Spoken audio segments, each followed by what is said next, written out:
વચ્ચે તણાવ દરમિયાન જાફરાબાદના બંદરે શંકાસ્પદ બોટ દેખાતા દોડધામ। ભારત અને પાકિસ્તાન તણાવ વચ્ચે જાફરાબાદની દરિયાઈ સીમમાં શંકાસ્પદ બોટની હલચલ જોવા મળી હતી। બંદરથી 22 નોટિકલ માઇલ દૂર શંકાસ્પદ બોટ જોવા મળતા દોડધામ મચી ગઈ હતી। કોસ્ટગાર્ડ એક્ટિવ થઈ ગયું હતું। શંકાસ્પદ બોટ કોસ્ટગાર્ડને જોઈને ભાગી ગઈ હતી। અમરેલી જિલ્લાના જાફરાબાદ બંદરે માછીમારો 22 નોટિકલ માઇલ દૂર હતા ત્યારે કાળા કલરની ઝંડા વગરની શંકાસ્પદ બોટ જાફરાબાદ તરફ આવી રહી હતી। આ બોટમાં 3 થી વધુ લોકો હતા। બોટમાં કોઈ પણ દેશનો ઝંડો લગાવ્યો ન હતો, જેથી માછીમારોને શંકા જતા સ્થાનિક માછીમારોએ આ બોટને જોતા તેનો પીછો કરવાનો પ્રયાસ કર્યો। આ વાતની લોકોને જાણ થતા બોટ ઝડપથી ભાગી ગઈ। આ અંગે માછીમારોએ કોસ્ટગાર્ડને જાણ કરતા તુરંત જ હેલિકોપ્ટર સાથે કોસ્ટગાર્ડની ટીમ ઘટના સ્થળે પહોંચી। હેલિકોપ્ટર જ્યારે બોટની નજીક ઉતરવાનો પ્રયાસ કરે છે ત્યારે બોટ ભાગી ગઈ। નેવી અને કોસ્ટગાર્ડની ટીમોએ પણ સતર્ક બની તપાસ કરી। આ અંગેની ધારાસભ્ય હીરા સોલંકીને જાણ થતા બંદરે પહોંચ્યા હતા। વાયરલેસ મારફતે મધદરિયે માછીમારો સાથે વાતચીત કરી હતી। અંદરની સ્થિતિ અને શંકાસ્પદ બોટ અંગે માહિતી મેળવી હતી। આ શંકાસ્પદ પરિસ્થિતિને જોતા તમામ બંદરો પર એલર્ટ જાહેર કરવામાં આવ્યું। હાલ પીપાવાવ મરીન પોલીસની બોટ દ્વારા પણ પેટ્રોલિંગ શરૂ કરવામાં આવ્યું। તમામ લેન્ડિંગ પોઈન્ટ પર પોલીસ વોચ રાખી રહી છે। કોસ્ટગાર્ડ દ્વારા બોટને પકડવાનો પ્રયાસ કરવામાં આવી રહ્યો છે, જો કે શંકાસ્પદ બોટ અંગે હજુ સુધી કોઈ માહિતી મળી નથી। ભાઈ કેટલીક આગે હશે એ બોટ આપણાથી?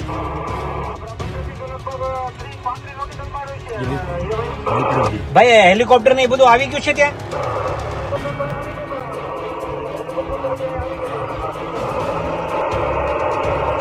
આમ કેવી શંકાસ્પદ કેવું દેખાય? કેમ કે સમાચાર વાળાના બધાને ફોન આવે છે અને હું છે હું નહીં જાણવા માંગે છે।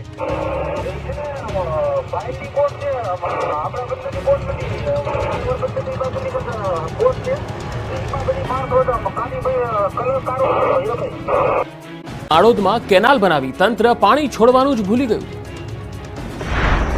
ઠેર ઠેર ઉગી નીકળ્યા છે જાડી ઝાખરા, ક્યાંક ઉગી નીકળ્યા છે બાવળિયા, પડી ગઈ છે તિરાડો, ઉખડી રહી છે સિમેન્ટ, જામ્યા છે માટીના થર। કેનાલની દુર્દશાના આ દ્રશ્યો સુરેન્દ્રનગરના માળોદ ગામના છે। તંત્રના પાપે અહીં 20 વર્ષ પહેલા બનાવેલી કેનાલનું નામો નિશાન નથી રહ્યું। માળોદ, વાઘેલા, ટીંબા સહિતના ગામડાના ખેડૂતોને સદ્ધર કરવા ખેડૂતોની જમીન આપી અહીં 20 વર્ષ પહેલા કેનાલ તો બનાવી હતી, જેથી ખેડૂતો ખુશ હતા, પરંતુ તંત્રએ ખેડૂતો સાથે મજાક કરી પાણી છોડવાનું જ ભૂલી ગયા। 2 દાયકામાં ક્યારેય પાણીનું એક ટીપું નહીં છોડાતા આજે કેનાલ બિસ્માર બની ગઈ છે। જાળવણીના અભાવે આ કેનાલમાં હાલ ઠેર ઠેર ગાબડા જોવા મળી રહ્યા છે। સમગ્ર કેનાલમાં જાડી ઝાખરા ઉગી નીકળ્યા છે। કેનાલની સિમેન્ટ પણ હવે ખરવા લાગી છે। કેનાલમાં જો પાણી આપવામાં આવે તો માળોદ, વાઘેલા અને ટીંબા સહિતના ગામોની અંદાજે 5000 એકર જમીનને પિયતનો લાભ મળી શકે। જો કે આ મામલે રજૂઆત કર્યા છતાં કોઈ કામગીરી ન કરાતા અંતે ખેડૂતોએ વિરોધ પ્રદર્શનનો માર્ગ પકડ્યો છે। ખેડૂતોએ કેનાલ ખાતે પહોંચી હલ્લા બોલ કરી કેનાલમાં પાણી છોડવા માંગ કરી, તેમજ કેનાલના સમારકામની માંગ કરી હતી।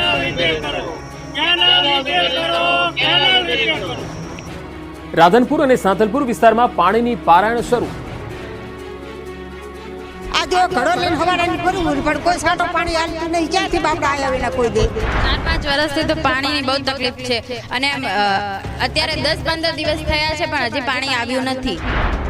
તંત્રના પાપે 45 ડિગ્રી ગરમીમાં 70 થી 80 વર્ષના વૃદ્ધાથી લઈને 20 થી 30 વર્ષની યુવતીઓને આ રીતે પાણીના બેડા લઈને પાણી માટે રજળપાટ કરવાનો વારો આવ્યો। પાટણના ગામડાઓ બાદ રાધનપુર અને સાંતલપુર વિસ્તારમાં પણ પાણીની પારાયણ શરૂ થઈ ગઈ। કાળઝાળ ગરમીમાં 15-20 દિવસે એકવાર પાણી વિતરણ કરવામાં આવતા લોકો પાણી વગર તડવાડી રહ્યા છે। એક બેડું પાણી ભરવા માટે 2 થી 3 કિલોમીટર દૂર પગપાળા જવું પડે છે। લાઇનમાં ઉભા રહેવા છતાં માંડ એક બેડું પાણી મળે છે। 15 દિવસ પણ પાણી મળે છે, પરંતુ ગંદકીયુક્ત દૂષિત પાણી વિતરણ કરવામાં આવે છે, જે પીવા લાયક તો શું વાપરવા લાયક પણ નથી। લોકોને સ્વખર્ચે પાણીના ટેન્કર મંગાવવા પડે છે।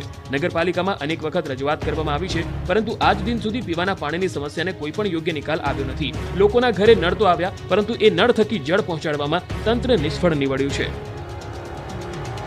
પોરબંદરના લોકો માટે તંત્રએ ખોદેલા ખાડા બન્યા જીવલેણ। પોરબંદર મહાનગરપાલિકા ગટરના ખાડા ખોદી તેને પૂરવાનું ભૂલી ગયું, જેનો આ સાક્ષાત પુરાવો છે। શહેરમાં રાજાશાહી વખતની સાંઢિયા ગટરને તોડી ખોદકામ કરાયું હતું। આ વાતને 1 વર્ષ જેટલો સમય થઈ ગયો। ગત ચોમાસામાં ખોલેલી સાંઢિયા ગટરને હજુ સુધી પૂરવાનું મુહૂર્ત નથી આવ્યું। 1 વર્ષથી આ જ રીતે ગટર ખુલ્લી પડી છે, જેના કારણે વાહન ચાલકો પારાવાર હાલાકી ભોગવી રહ્યા છે। બિરલા હોલથી લઈ બાલુબા સ્કૂલના ગેટ સુધી આ ખોદકામ કરાયું હતું, જેથી શાળાનો રસ્તો પણ બંધ હાલતમાં છે। વાહન ચાલકો તથા રાહદારીઓ પણ આ ખુલ્લી ગટરમાં પડે અને અકસ્માતનો ભોગ બને તેમ છે। ત્યારે આ અંગે અંગે મહાનગરપાલિકા દ્વારા કાર્યવાહી કરવામાં આવે તે જરૂરી છે. આ અંગે મનપા કમિશનરે ગટરને રિસ્ટોર કરવા માટે ટેન્ડર બહાર પાડ્યો હોવાનો દાવો કર્યો. 21 મેથી કામગીરી શરૂ કરી દેવાશે તેવી ખાતરી આપી. વડોદરાના ઐતિહાસિક તળાવો નજીકથી દબાણો દૂર કરવાની ઉઠી માંગ.